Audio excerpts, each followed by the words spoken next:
If your plants aren't growing like they should, your soil might be silently failing you. Most gardeners assume that adding fertilizer, mixing in some compost, or tilling will solve everything. But those fixes don't always work. I've tested 3 popular soil fixes across backyard beds, raised containers, and hydroponic systems, and only one consistently brought soil back to life. Today, I'm sharing exactly what worked, what didn't, and why. Before we dig in, there's a tool I use that makes the winning method possible. The electric composter for kitchen, ETL listed 3.2-litre countertop compost bin, EC04, is not just a gadget. It gives me ready-to-use microbe-friendly compost in hours, which is key for maintaining consistent soil feeding. Many gardeners fail because they wait weeks for compost to break down, and microbes go hungry in the meantime. I'll leave the exact one I use in the description if you want to check it out. Having a reliable, fast compost supply solves one of the biggest hidden problems in serious gardening gaps in soil nutrition. The first fix I tested was synthetic fertilizers. On paper, they should have worked. Plants greened up temporarily, but yields didn't improve, roots remained shallow, and leaves yellowed after a couple of weeks. Fertilizers only feed plants. They don't revive the soil ecosystem. Over time, they can even harm microbes, create salt buildup, and reduce water retention. That's why relying on fertilizer alone is a short-term patch, not a solution. The second fix was raw compost. I added about 5 centimeters to my raised beds and watered it in.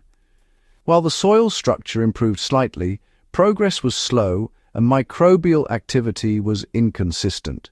Fresh compost is great, but it often needs time to become soil ready, and during that period your plants are still waiting. The third method, the one that actually worked, combined processed compost from the EC04 composter with targeted soil revival techniques. This method reactivated the soil's microbial network in days, not weeks. The secret was consistency, moisture balance, and feeding microbes rather than just dumping materials. The first step in soil revival isn't adding fertilizer, it's getting the microbial life moving. Start by deeply watering your soil to 6 to 8 inches in raised beds, or until containers drain evenly. Moisture is the signal dormant microbes need to begin processing organic matter. Next, lightly apply 1 to 2 centimeters of processed compost from the countertop composter. The pre-processed compost matters because microbes can immediately use it, unlike raw scraps or unprocessed compost that take days or weeks to break down. Sprinkle it evenly and gently aerate the top inch of soil, not tilling, just creating oxygen pockets. Roots and microbes both need oxygen. Skip this, and the soil recovers slowly, if at all. By the end of day 1, the soil is awake and ready to process nutrients efficiently. Once the soil is active, feed microbes consistently. Compost tea works perfectly. Mix a handful of processed compost with water, let it sit a few hours, and water your beds or containers with it. In hydroponic systems, add small amounts of liquid compost extract to the medium. This introduces active bacteria and fungi, accelerating nutrient cycling. Check moisture daily. Overwatering is a common silent killer at this stage. Keep the top 2 inches slightly damp, but not saturated. Plants benefit most from an active microbial network, not soggy soil. Within 2 days, microbial activity should be visible. The soil smells rich and earthy, and even struggling plants start showing early signs of vigor. By day 3, the soil is active, but it's vulnerable. This is when mulch becomes critical. You'll want to apply a 2 to 3 centimeter layer of straw, dry leaves, or shredded cardboard. Mulch really stabilizes temperature, locks in moisture, and shields microbial life from UV stress. I tested beds side by side, mulched versus bare. Within a week, the bare bed dried out and compacted, while the mulched bed kept improving. mulch isn't optional. It's essential for consistent soil revival. Over the next few days, you'll want to keep feeding the soil small doses of processed compost from the EC04 composter. In raised beds, just lightly incorporate it into the top layer, and if you're working with containers, sprinkle it on and water it in. This keeps the microbes fed and active. Make sure to check for compaction and aerate lightly if the top starts to crust over. By day 5 or 6, you'll notice the soil texture improves quite a bit. It becomes looser, crumbly, and has that rich organic aroma. Plants respond too. You'll see faster growth tips, deeper green leaves, and those roots get a whole lot stronger. Honestly, this is the point where the difference between traditional methods and the processed compost method becomes clear. By day 7, the soil transformation is, well, unmistakable. Plants look healthier, growth is faster, and roots are noticeably stronger. The soil structure is just ideal for nutrient cycling, water retention, and long-term growth. This method really works because it focuses on reviving living soil, not just feeding plants temporarily.